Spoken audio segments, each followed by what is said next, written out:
We have some really cool people today, and I'm excited to introduce them.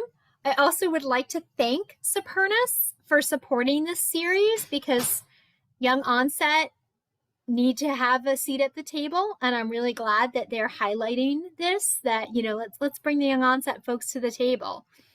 And so today we have Michael Quaglia and Anna Gill, and I'm so happy you're there. I'm just going to introduce you properly for a second because your mother would want me to. Michael was diagnosed in 2006 at 42 with young onset, and he has co-hosted the Two Mikes Parkinson's podcast since 2016. Over those years, he's interviewed hundreds of well-known people in the Parkinson's community, such as Mariam Ali, Jimmy Choi, Brian Grant, Bill Ramesson, who is the ESPN founder, as well as Michael Oken, who is head of Parkinson's Disease and Movement Disorder Center, and Ray Dorsey, who's the author of Ending Parkinson's. And then with him is his friend Anna Grill. She is the founder of the Young Onset Parkinson's Network, YOPN.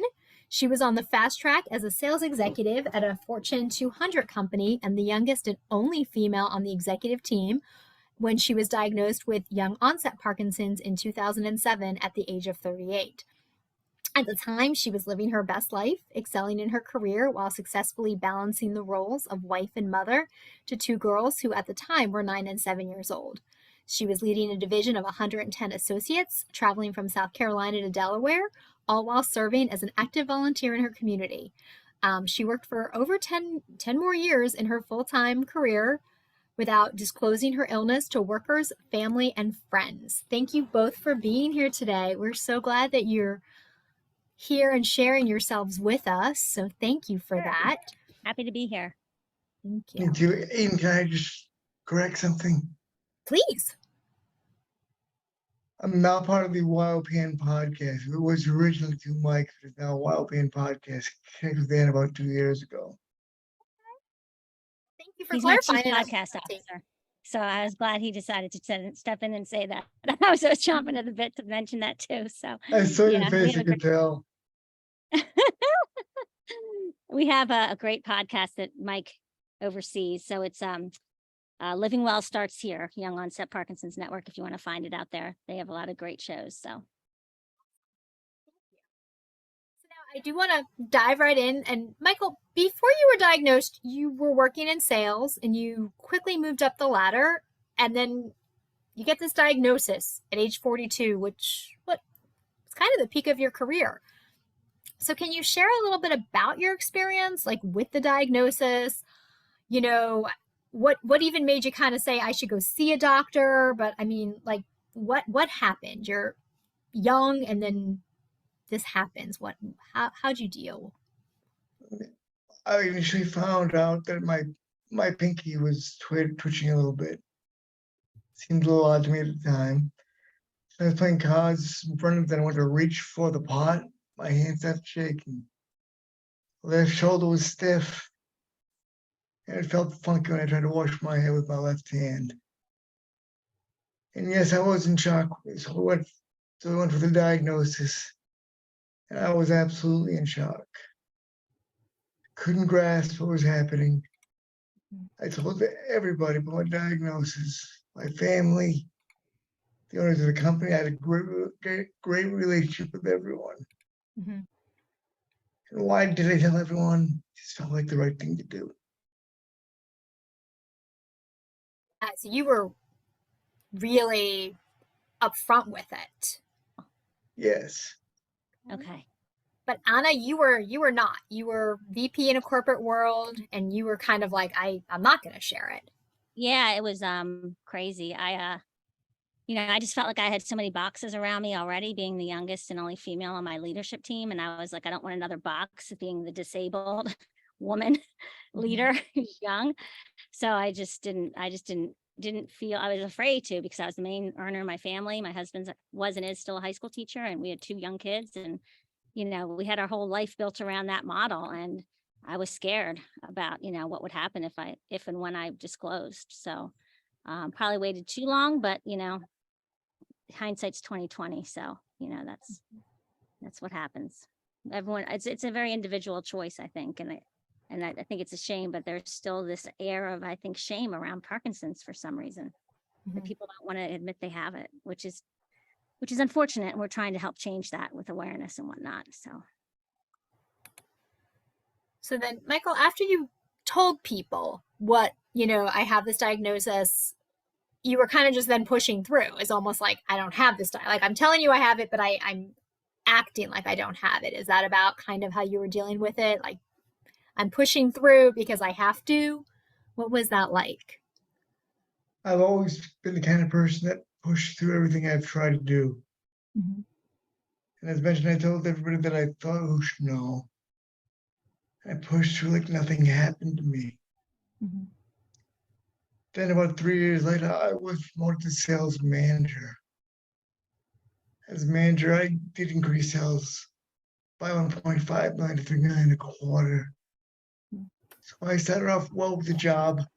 For the first few years, I was able to stay confident in my abilities.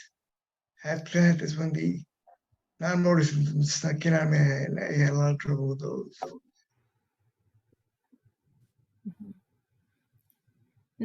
Anna, it sounded like you were saying like you felt kind of boxed in. So you're like, I didn't have a choice, but I had to just push through. I really couldn't be disclosing this. And I do tend to push through things like Mike said. I'm also not, I will admittedly say I'm not like a deep thinker in the sense that I'm more of a doer.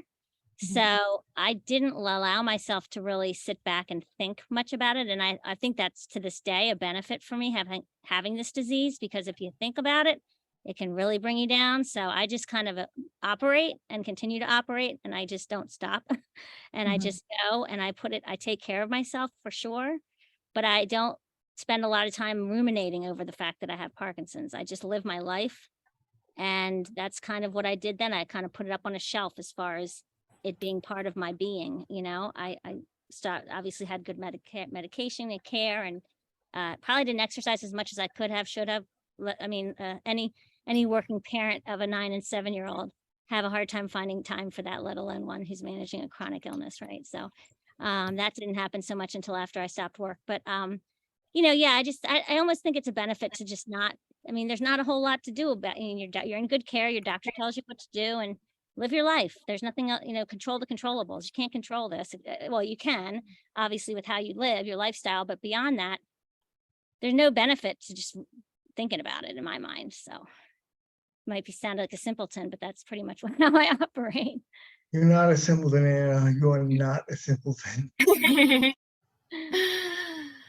And now back to Michael. Would you say it's safe to almost say that you pushed yourself harder after the diagnosis? And if so, did that add to stress that you're like, I almost need to compensate for this diagnosis to show people nothing has changed? Or were you just like, I need to just be focused because I need this income? Like what was kind of going through your head?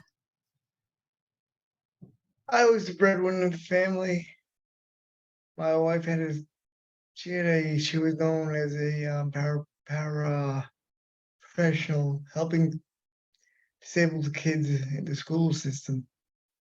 She didn't make much money back then, so I really had to fight through it to continue to make money. Had a mortgage, had a car payment, had all the payments lined up. Fought through it, and as I mentioned before, it's when you ignore non-motor symptoms, they have a funny way of sneaking up on you. They were getting me, and I didn't even realize what was happening. Tell me a little bit about, I mean, we had spoken previously and you really kind of talked about how like your anxiety just went through the roof, like some of your non-motor symptoms, the anxiety, the depression. Yeah, anxiety, depression, paranoia. I was afraid I was afraid I was going to lose all my accounts. The money coming in. It was all unjust. I mean, I imagined there was so many things going on around me. People going to that. We're also brought up by another company that didn't help either. You always felt like someone was out to get you, or you were like, paralyzed with like worry about that, right? Pretty much, yes. Yeah, I remember that. It was tough. Yeah. but I got through it. I'm doing fine now. And how about you? You just kind of, again, in that mindset of I'm just gotta get Well, yeah, through this and work hard. as I a- mean, did you feel like you were working harder at that point because you're like, I need to show nothing's wrong, especially even though they don't know anything's wrong, I need to Yeah. show. I don't know if it was working harder because that was something I just did all the time, but I think it was more, I came up with my own little crutches and tricks to try to mask the symptoms because I didn't want people to know about it. So whether that looked like, folding my hands at the table of the conference room, so that I wasn't, tremoring, or staying seated as much as I could versus, walking around during the meetings. I remember a couple of real specific situations that, I'm not proud of, and it was pretty traumatic. The worst was probably we were at a leadership meeting where a lot of where people from all over the division were flying in, but I was close. It was close enough to where I lived that I drove. So the last day of the meeting, I was extremely tired, and you know how that just makes everything worse. And I was struggling to get through the day, and I went in to use the restroom. So the only benefit I can tell you about being the only woman on your team is that you don't have to wait in line at the bathroom. So, and in this case, it was lucky for me because I was really having a hard time. So I was in the bathroom stall, and I heard it was the end of the meeting, and I heard all the guys like congregating out right outside the bathroom door in the lobby, waiting for their drivers to come get them to take them to the airport. And I was like, I cannot, like, I can't. I mean, I'm a mess. If I walk out there, I'm a dead ringer for someone who's sick. So I literally sat in the bathroom stall for 45 minutes until everybody left. And it was quiet. And then I sheepishly dragged myself out and, got myself to my car and drove home. But that was probably the worst situation I can recall. I don't know how you So pulled through that. I don't know how you did that. I have no idea how you pulled that off. I mean, it wasn't fun. It definitely wasn't fun. So, and things like, if I was walking through the causeway between the garage and my office, it was a pretty long walkway. And if I felt like I wasn't walking well, I'd grab my cell phone, I'd lean against the side of the wall. It was like a glass thing, I'd lean against the glass on the one side, I'd pick up my phone, and I'd pretend like I was talking to someone. I mean, this is like crazy stuff, right? So I'm pretending like I'm talking to someone and had stopped along the way to talk to them until people left. And then I could shuffle along back to my office before anyone else saw me again. So it was a lot of that. It was more stressful, I think, than I realized, obviously. So yeah. A lot of like concealing techniques. Yeah.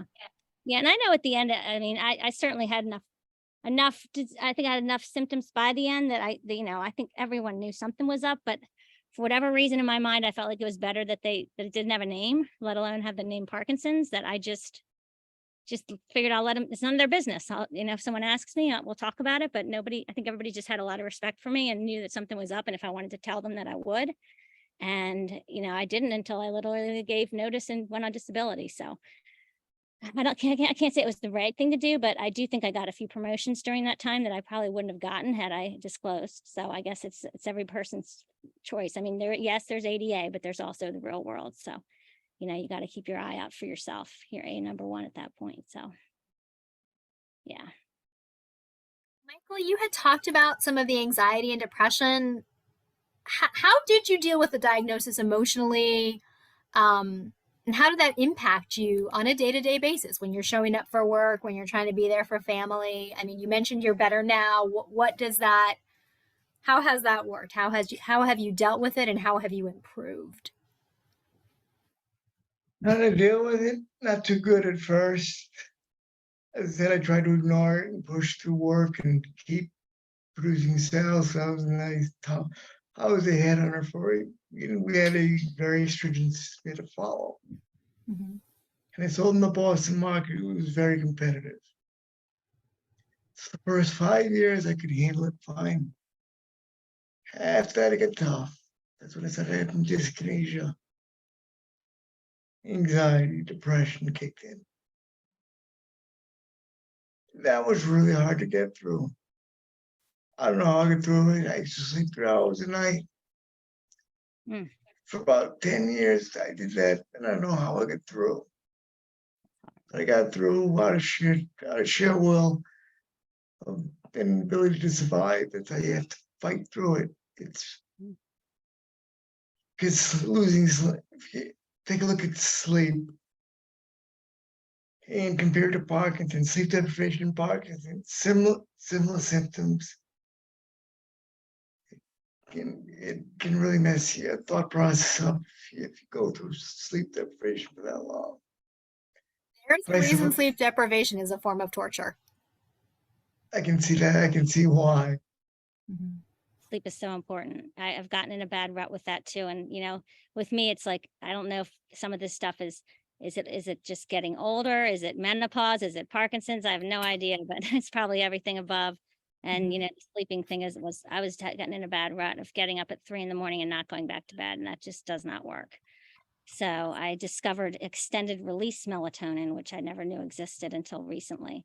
And that because I have no trouble falling asleep, but staying asleep. So that helped me quite a bit, high dose of that. So I've been trying to make myself stay in bed now. I know it's important.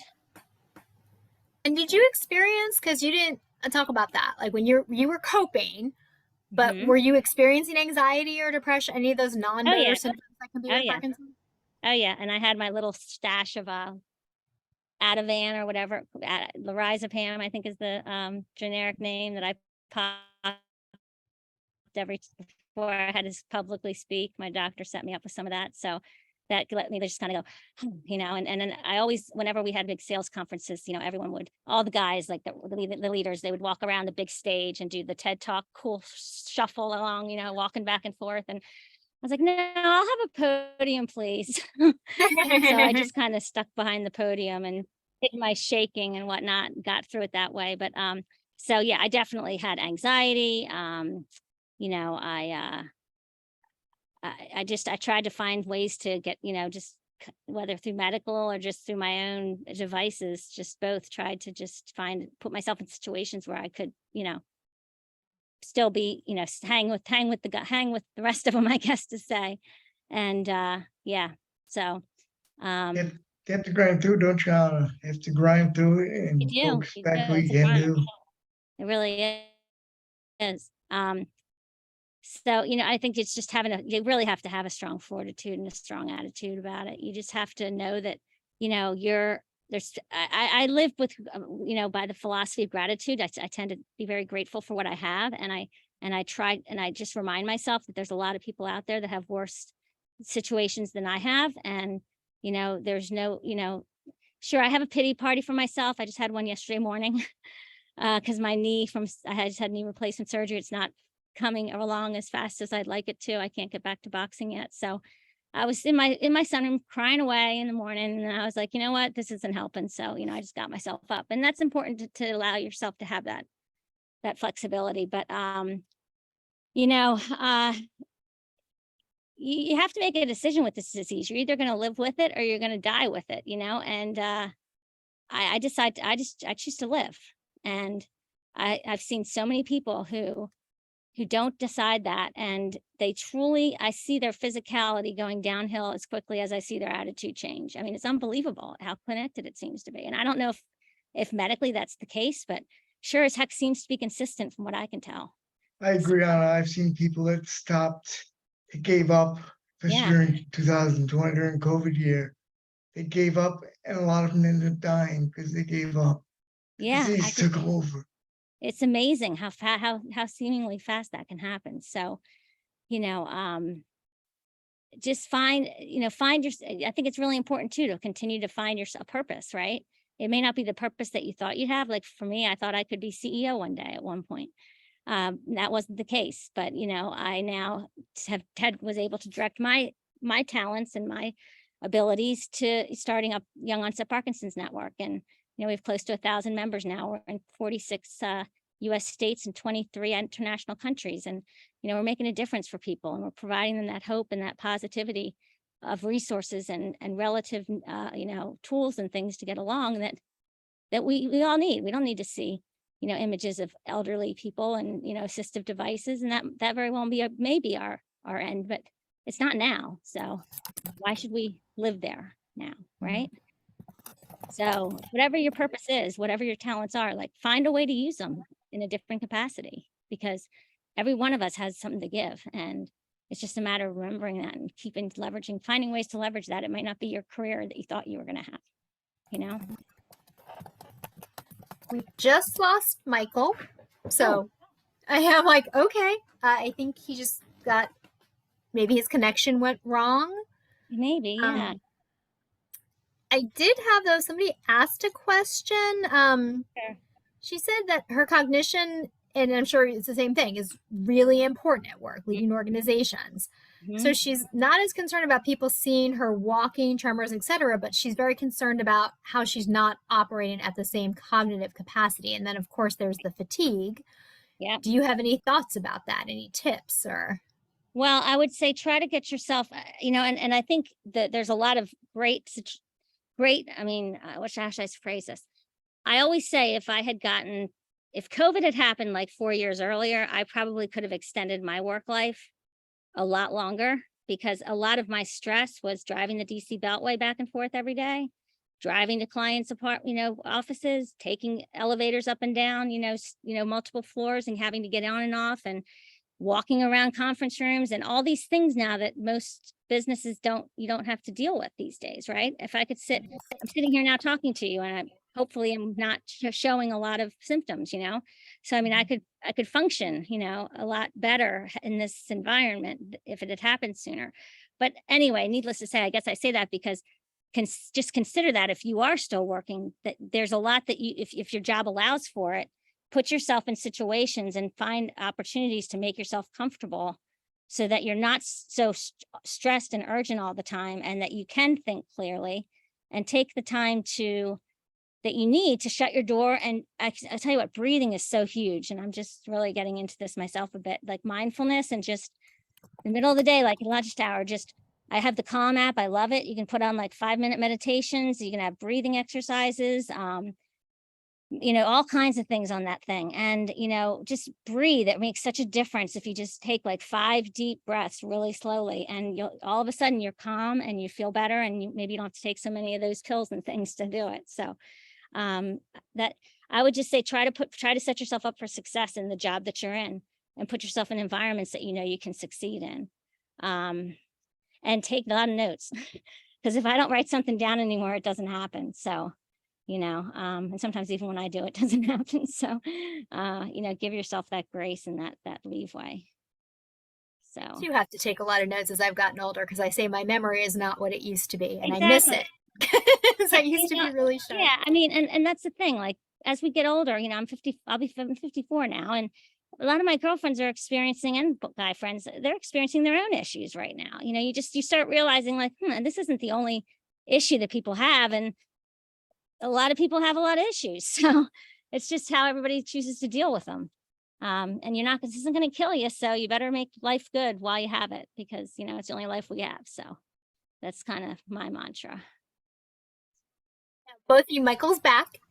You were both working a solid 10 years after diagnosis. And I know, Anna, you just said that you might have worked longer if COVID had happened earlier, because, people then went home and such. But I'm going to start with Michael. Was there any thought process? Like, were you at any point like, I want to make it to 10 years? Or you're like, I'm just going to keep going until I can't? What was your thought process? Because you were obviously, I mean, you worked 10 years afterwards. So how did that kind of play out for you? I didn't have any plans. I just kind of pushed through to see how long I could last. I didn't want to last longer than 10 years, but it didn't work out that way. Physically, I was starting to deteriorate. Got through, and mentally, I was losing it a little bit. Okay. So you felt like you weren't as sharp at work? Cognition-wise, no. I guess I was there maybe two days a week. I could bring my old self, but I thought 3 days I couldn't do it. Did you ever think about going down to part-time though, or you were just like, nope, this is when it was time to go, you were like, I'm happy to go, like I'm good. I was so concerned about money, but we had a fine way of working itself out. My wife ended up getting a full-time job, made more money. what I brought home disability could cover what I would actually make by my own before. So that by I was doing much better now. Anna, how about you? I mean, was there ever Yeah, no, I'm glad you asked this question because I think it's important.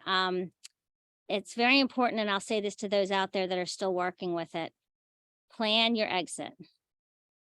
For me, what that meant was, I fully understood what my disability plans were. I fully understood how they were calculated. I fully understood, what I needed to know before I left. And I kind of did it on my own terms, meaning like for me, I was also in sales leadership, and my compensation was highly tied to my team's performance. So I gave my notice. It was the end of a fiscal year. We had done very well. I knew the next year was lining up to be more difficult with, what have you done for me lately? The only thing you get with hitting quota in sales is a bigger quota. I knew that my disability was going to be calculated on my prior year earnings. And I knew that I needed to make it a good move for me and my family, especially because I was the primary earner. So I thought about it, and I did it at a time in which was most beneficial for me. So, we coming off that fiscal year, I knew it was a good time to wrap it up, both from a business perspective as well as from a compensation perspective. And I took my exit, and I made sure that I was on top of every single disability, application process. And that was a really stressful process because they sure don't make it easy. But, there was definitely definitely a conscious thing that I did, as I left. I just want to add, it was a very scary time back then. My wife was nervous, my daughter was nervous, the whole family was nervous. Yeah. Getting the answer back is really scary because they make you feel like you're like you're stealing like something that you shouldn't have access to, which is crazy. That's right. After living for the company for so many years, I couldn't do it anymore. So they called me. Sorry. I tense up now and then. Where was I? Go ahead. I forgot where I was. Speaking of cognition issues. What's it called, Mike? You have the spasmodic dysphonia. Spasmodic dysphonia. Yeah. So that's unfortunately one of the PD related symptoms that he deals with. So affects his voice. Steady Reba, also for those of you not following in the chat, she said that notes, project management tools, calendar reminders, voice memos to herself, all replace what she used to be able to just do without needing all these devices. And she now takes more prep and practice for public speaking or client meetings. That's true. Yeah. Yeah. We do have a question though. Somebody asked other tips about planning your exit. For example, did you apply for any state or federal benefits before you exited? So here's the thing about disability coverage, which I'm probably not telling you anything you don't already know. But if you don't have it in place by the time you get a disability, you're not getting it. So that's the tough part, right? I was lucky enough to have I worked for one employer my entire career, almost 30 years. I started with them right out of college, and I was still going to mom and dad with questions at that point. Like, what is this benefit open enrollment? What should I get? What don't I need? What is all this? And my dad very wisely said, get as much of anything that you can, because you never know what's going to happen. I had no history of Parkinson's in my family. I had no reason to think I was going to get this disease, but my dad said, take it. So I did.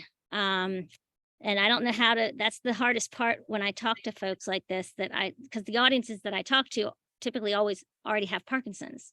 So my urging to get the plans in place doesn't help because they're already there. So fortunately for me, I had them in place. From as far as state and local, I am on SSDI now as well. I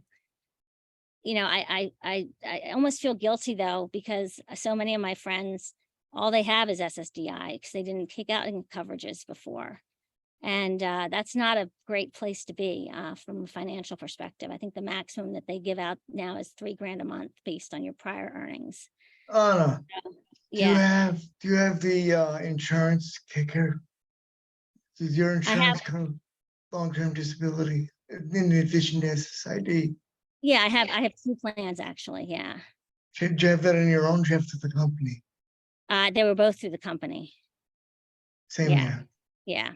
But I mean, I paid for them through payroll deductions while at the company. It was a benefit that I took advantage of. Yeah. So, you know, so frankly, that's what helped my family stay afloat. Um, so, yeah, I think the question was, did I take advantage of federal benefits? So yeah, I guess the answer is yes. I mean, it wasn't easy, especially I won't get into all of this, but Social Security was really, for me, it was no gain because my private disability my private disability plan required that I both apply for SSDI, and then whatever I get from SSDI got deducted from my private plan. So I had to go through 2 years of pain and torture trying to get through the SSDI process, only to have it be a net effect on my pay that I got is 0. So that was crazy. But you know, I feel very fortunate overall from the disability perspective. How many So times do you have to go through the process with SSDI? I went through it once, but I went all the way through to a court hearing. And I used a great company called Onset. So if you guys are looking to get involved in that, I would highly recommend you take a look at them. They are the largest outsourced provider of assistance for this process because it's hell.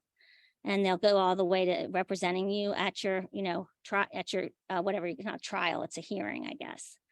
But yeah, it was crazy. It took over 2 years.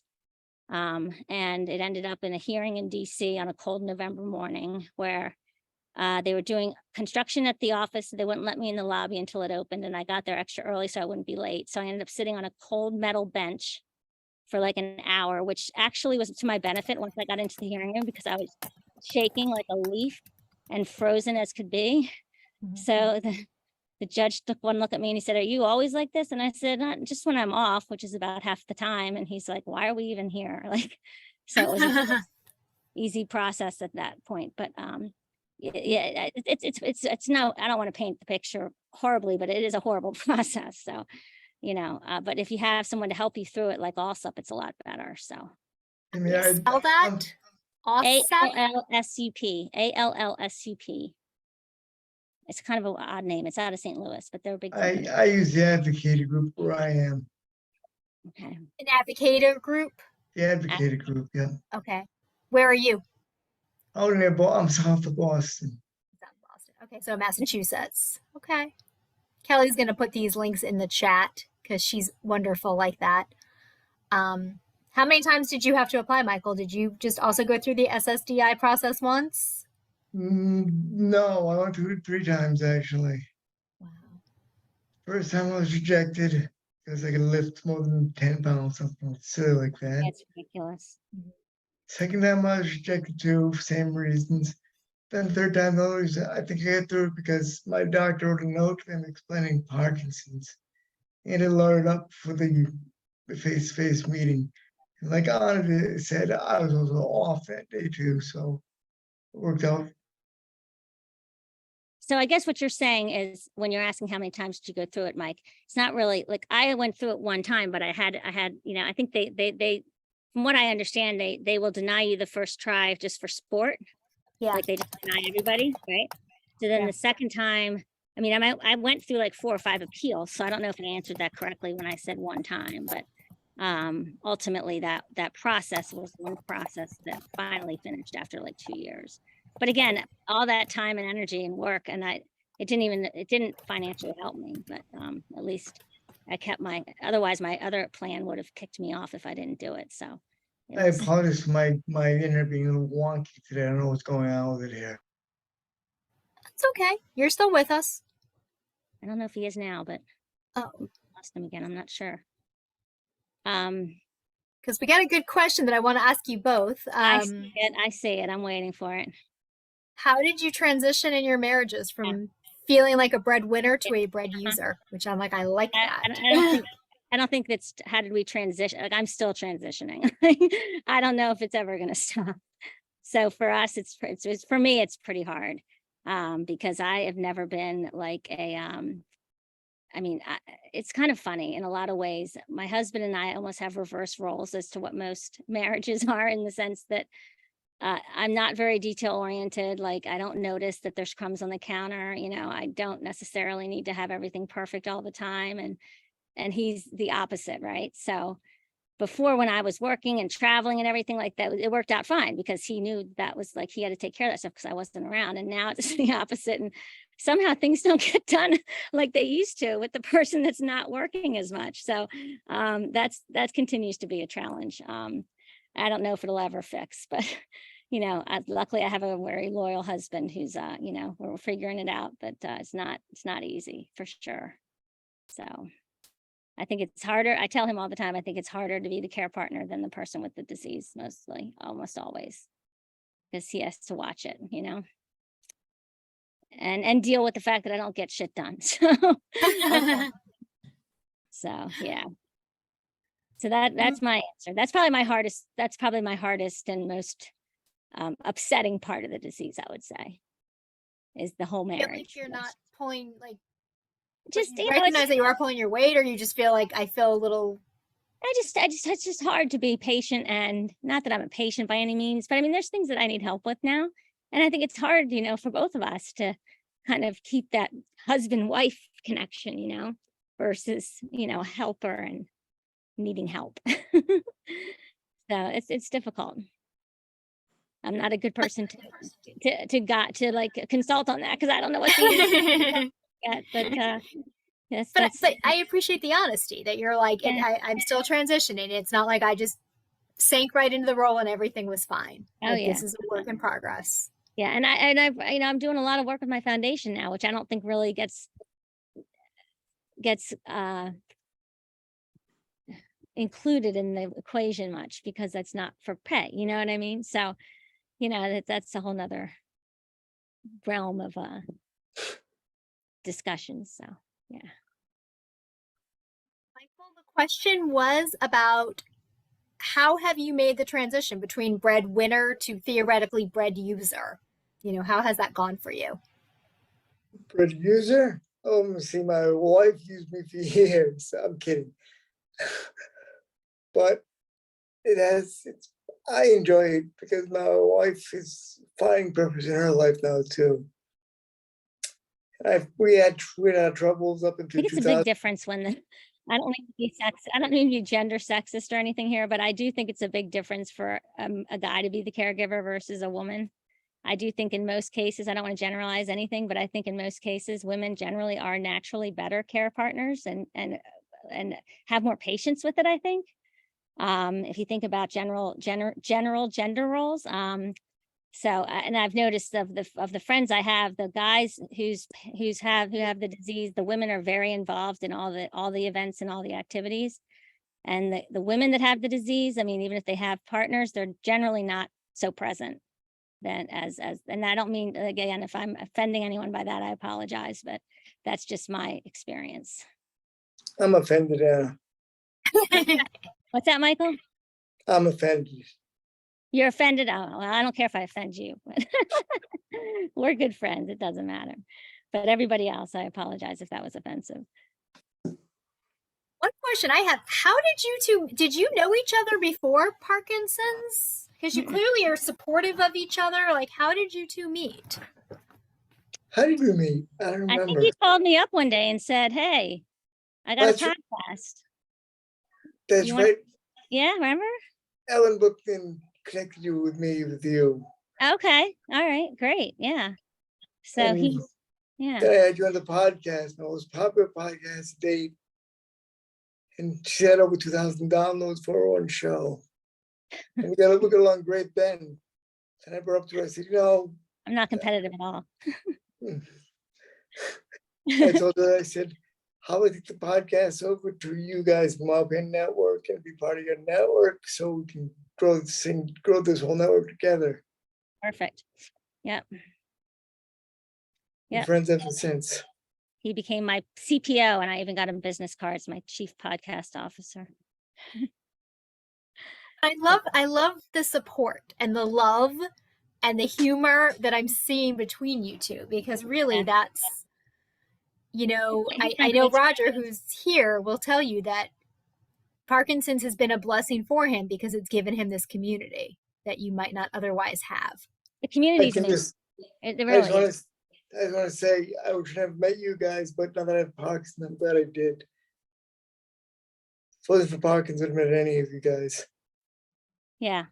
I don't know that I'd go as far as some folks say to say that I'm happy that I have it, or I'm glad that I have it.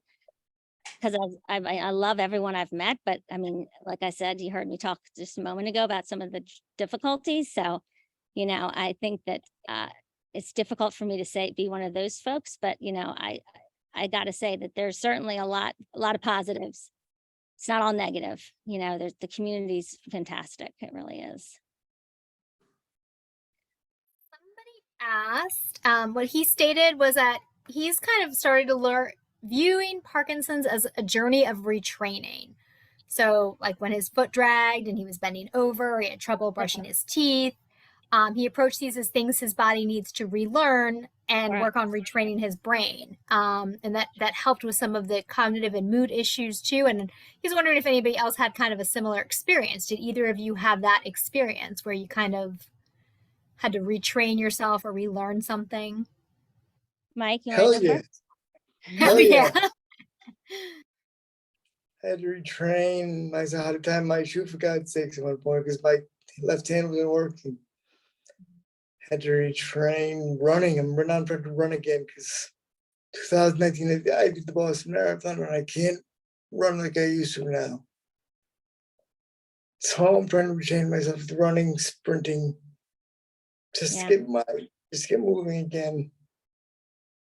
I had to retrain my thought process. I had to retain my, it's constant retraining, constant relearning. But you have to do the work to get it done. Yeah, I can definitely relate to that. Go ahead. I'm sorry, Mike, you weren't finished. I was going to say, go for it, Anna. No, I was just going to say, I think about that all the time. And I think it's so wild and crazy that like I can physically walk, like my legs work. Yeah. But at times that brain body connection, it just isn't there. So it's like so weird when I'm stuck and I'm like, this is so bizarre. Like, why can't I walk right now? You know? So, and so when I get like that, I'm like, well, how can I fix this? You know? And just like when I was working, I come up with these little stupid tricks and tips. And so I'm like, all right, so if I stand in a, like, if I move my legs so that they're, a split stance, right? A little bit. And I lean back on my back foot. And in my mind, I kind of like do like a ready, set, go. And I launch off my back leg on the go, and then off I go, you know, and it's just funny how like that gets you going, you know. It's a wild connect. It's really weird if you think about it. I find it crazy, you know, that it's physically you can do it, but you can't make yourself do it at that moment. So I think about that a lot, and like retraining, and you know, just like I realized the other day, because mostly because I've been, you know, laid up with, not laid up, but like I've had to like retrain a lot because of my knee replacement. And I realized just the other day that in order to get up out of chairs, I was trying to like, you know, use momentum to like throw myself up. And I'm like, I totally forgot that the whole motion is really a push. It's like a push from the legs straight up. It's not a throw yourself forward kind of thing. And I was like, oh, well, if I do that, it works. I can do that, you know? So I was like, it's like your brain forgets how to do things right, and you do have to retrain it. It's kind of wild. Have you had trouble getting out of chairs at all? What's that, bud? You don't have any trouble? Do you have any trouble getting out of chairs? Yes, I do. Yep. I just figured out how to get out of them the other day. Figured it out. Yeah. All right. We have to share that with me. Yeah. Say, how do you get out of chairs? What'd you figure out? Tell me, please. You have to put You go to the very edge. Yeah. Forward like that. Yeah. Oops, Yes. that was not Yeah. a good example of it. Yeah. If you're sitting back too far, it won't work either. You have to get to the very front of the seat, I think. Right. Lean forward. Make sure your feet are planted. Yeah. Get out. There you go. See, I was trying to throw myself forward, but that's exactly what I just figured out too, Mike. That's so funny. We're on the same wavelength. But yeah, isn't that weird? Like I'm 54 years old. I had to learn how to stand. Like it's just crazy. It's crazy. So, you know, try to have humor with it. You know, I mean, that's what I try to do. I like to say that God gave me Parkinson's to bring me down to the level of a mere mortal. And that sounds very arrogant, but you know, I guess I can be that way since I have Parkinson's. I like it. Given that you guys both do so much, first of all, because my first thought is, do you miss work? But then I'm like thinking, I imagine with everything you're doing, your days are pretty full. So you're almost like, I wouldn't Yeah. even have time for a job anymore because I'm doing all this other stuff. Yeah. Honestly, I do wish I was working right now. I enjoyed work. I played a lot of golf with clients. Took them out to theater, went to dinner with them. It was all on the company dime too, so I miss those days. Well, I think work in general has changed, Michael. I don't know that people are doing that much stuff now anyway, in general, you know, companies. So maybe you're not missing as much as you think you are. Maybe not. Yeah, I mean, what's been really fun for me is my daughter, my oldest daughter, who's 24. She just started, well, in the last year and a half or two, I guess now. She's working now at the company that I worked for 30 years in this entry-level sales role that I started in 30 years ago. So it's been a real treat for me because a lot of my friends are still there and she's now running into them in totally different ways than I did. And that's been a lot of fun to reconnect with them. Yeah, I do miss it. I mean, I love my job and I love my work and I love the people that I worked with. So, you know, like I said, you know, working on YOPN has helped tremendously. I do think that fitness is important. Obviously, everybody knows that, but I don't know that people realize how important it is to have a purpose and It's how huge. it is to work your mind. I mean, I would be like very depressed, I think, if I didn't. Everyone's like, oh, you're so great. That's so nice. You know, you're such a charitable person. And I feel like saying, no, I'm not. I'm pretty selfish, actually. And I'm doing it just as much for me as I am for anybody else, you know? So, you know, I just can't stress enough. You got to do something to make you feel like you're still important and needed. So the That's so podcast important. started. So I started the podcast. That gives you something to do. It gives you purpose. Yes, it does. Absolutely. Did I lose everyone? Is everyone here? No, you're here. You're still with Okay. us. All right, good. Are there any takeaways you would like to just kind of share with us that you know, if there's some question we didn't cover or, you know, that you're like, I really do want people to have this takeaway. I do know like one thing since you both went through the disability, and somebody had commented that his wife's notes helped because he tended to be a little bit more positive where she was very bare bones. Yeah. And so like, that's actually a question that sometimes comes up to like the doctors or the APPs. Yeah. Do you know he's lying or she's lying, that she's really not doing as well as, you know, they're pretending in this appointment? Yeah. But that is kind of a big deal because what happens is that when you go to apply for disability, they're going to look at these doctors' notes. So when you're like, everything's fine, that's what they see versus, you know, so like, do you have anything you want to share with that process? Or I think you raise a great point. And no one's probably worse at that than I am. My first doctor was very classic neurologist, you know, did every single step of the UPDRS and had me do all the little, how many dots can you fill in the square and all that stuff. And I'm so competitive. So I was like, how many did I do last time? And I'm like, I'm going to do more this time, you know? And I'm like, that might not be the best idea, but I was always wanting to get better and do better. And it's like, and that's not really the point of the test. So, you know, I think it's important to be honest with your doctors. There's a great new tool out there I'll mention. It's called Strive PD, I think it's called. It's an app, a free app for your Apple Watch if you have one. And if you don't, they'll help you get one. And it literally tracks your symptoms and gives you an opportunity to track your meds as well. But apparently and I'm getting started on it, I don't have it yet. but it knows the difference between dyskinesia and a tremor. Like it understands, like the system knows what's happening when, and it can give you a whole readout to provide to your doctor. Your doctor's actually part of it. They have to join as well, and you both get reports. So it's really helpful for the 10 minutes that you get with them every quarter. So check that out if you don't know anything about it yet. I think it'll help us all with our meetings and things. Yeah. Oh, someone put it in there already. Thank you, Kelly. That's great. I just want to say, be honest with the doctors, be honest with yourself. I was always honest, like I was wanting to beat now his last time show, I wasn't progressing, but I was the whole time. It's gonna sneak up on you, but make sure you exercise. It's the number one most important thing I've been doing since I started this journey. I started a Rock Steady program way back in 2014, before they were even popular. Had ran up for 6 years until 2020. I met so many good people through that network we built. Unbelievable network, great people. And make sure you do push yourself every day. If you can't work out one day, just get up and walk around the house. Take 15, 20 steps if you can. Make sure you get up and move every single day.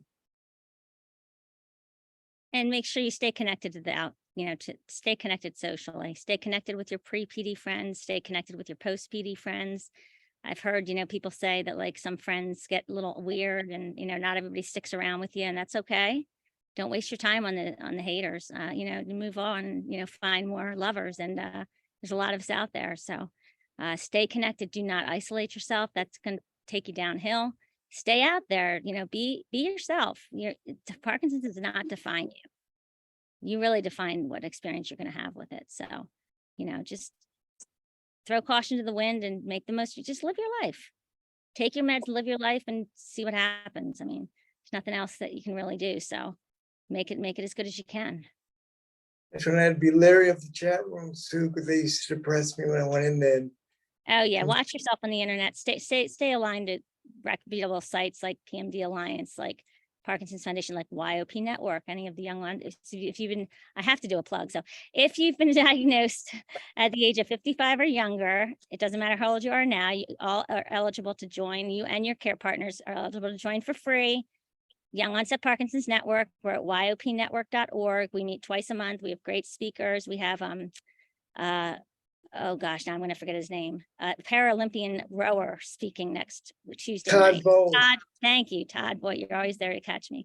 Todd Voigt is speaking on Tuesday night at 7:30. So check it up. You can check us out. You can register for the meeting, become a member, and be part of our group. And the last two, so we do a speaker each month, and we do a community gathering where you can we don't have an agenda. We just jump on the Zoom call. I split us up into different rooms on Zoom, different meeting rooms. So there's 4 people or 5 people per room. We just chat and network and talk about life. So join us, please. Doesn't matter how old you are now, as long as you were diagnosed then. So I'll get off my step now. Find it though harder to remain social without being in a workplace? Have you found that, or you're like, nope? Like you said, I stay with old friends and new friends. How has that been? I started the podcast, and I brought in co-hosts. My voice been affected over the years, and my co-hosts, my best friends now. I only met a lot of them during the Barcelona trip. I met people down there in Barcelona. Other than that, I've never met a lot of the people that I talk to all the time. Yeah, I can say, I just, I have. It's interesting. It's a time of life where, friends are starting to do different things too. Like, they're starting to retire, leave town, that sort of thing. People are starting to migrate, and, so you meet new people and you keep the old and try to find the new. And, I just declined my first social event due to Parkinson's. And I'll tell you why, although I don't think it's a big deal. Our town has an Oktoberfest every year, and they have a sign up for folks to pour the beers and serve the beers, right? And they're like, it's fast paced, it's quick, you got to be, on your ball, and there's big lines. And I'm like, you know what? I don't think I need to do that one. So I'm just going to go and drink the beer. I'm not going to serve it. So then I won't be stressed. So that's the first thing that I declined gracefully, thinking the speed at which I'd have to move and all that may not be appreciated by the patrons if I'm not feeling well. So I'll just drink it. Technically, you didn't really decline the event. You just declined to work at the event. To work at it. That's right. That's right. So yeah, but yeah, I mean, I just say, yeah, don't let it. I mean, that's why I said I don't think about it much. Like, just don't go there. There's no reason to. Do what you need to do to take care of yourself and live your life and be happy. And what is will come. Also, during exercise, like rock steady boxing in your community. If you don't have anything in your community, you can start one up. Make one, yeah. Find one, yeah. Make one. Yeah. Find a gym, bring the program to them. They'll be happy to host it. Most of them are. Yeah. Great. But have that situation, did you have to start a program or it was already there for you? Like, obviously, Anna, you started a program, but Right. Michael, like, was Rocksteady there for you or you had to start it? Is that for me or Anna? It's for you. That's for you first. Yeah. Did you have to start like the Rocksteady program or was that there for you at your gym? It wasn't at the gym. I had to find a boxing gym before I even get Rock City going. Then I flew us both out to Indianapolis to get trained in it. Then we got playing the local news stations, the press to push out the word. And we had a pretty successful program until 2020. We had over 100 members with Parkinson at one point. That was fun. I've always built things like that. It was a lot of fun doing that. I miss people. I like to get another one going if I can. Well, and you bring your friends into your community. Speaking of Rocksteady, I had a girlfriend who got really bad divorce. She was super depressed. She was in bed. She wouldn't get out. And I was worried about her. So I was boxing at the time at a regular gym. And I said, hey, you should come try this with me. I actually said, would you come with me? Because I'm nervous about going into the regular gym to box without someone with me, which wasn't the case, but I knew that she wouldn't do it for herself. So I told her she had to come with me to help me. And she did. And I got her out of bed. And the next thing you know, she's volunteering at my Rocksteady class. Now she owns the damn franchise and she's got, she does like 10 classes a week and she's loving life and she found her calling. So, and she's great. She's awesome. So, try to mix your communities up and introduce them to each other. Doesn't have to be exercise. It can be reading, can be poetry, it can be singing, can be anything. If you want to just meet other people, just get out there and meet people. It could be church. Just think of anything you want to do and just text those people. You need to. And, I take advantage of I feel very grateful that I have the ability to actually enjoy my life right now. Like I'm very busy still, but like the fact that I have the time to kind of early retire, so to say. And I know not everybody has that ability and that makes me sad. But if you can find that, if you have the opportunity to step out gracefully and have that, safety net, take it. Don't wait too long. Because you want to really enjoy life while you can. So we are almost out of time. So I do just want to thank you both for being here and sharing your stories, for opening up to us and letting us know what you went through and, just kind of letting us into your world for an hour. And we're so grateful. We also do need to thank Supernus for sponsoring this series and recognizing how important young onset is. This video will be available on our website, so we do encourage you if you want to watch it again. I personally find it uplifting, so I probably would watch it again just for the uplifting. We have a tradition here at PMD Alliance. Oh, also, I do want everyone to save their chat. We put a lot of good links in the chat. Yeah. If your chat is open and you click on the 3 little dots, you can save your chat that way. We put in a lot of good links, including who assisted them with the disability insurance, as well as Anna's website and everything. The podcasts are in there, so we really encourage you to take those links.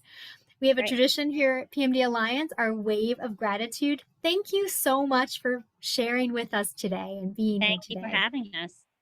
Yeah, thank you for having us. Great job, Mike. You too, as usual, Anna. You didn't overspeak me too much today. What's that? You let me speak a little bit today. I did. I did good, right? Get the Have zipper a out. great afternoon, everyone. All right. Thanks, everyone. Thank Take you. care. Have a good night.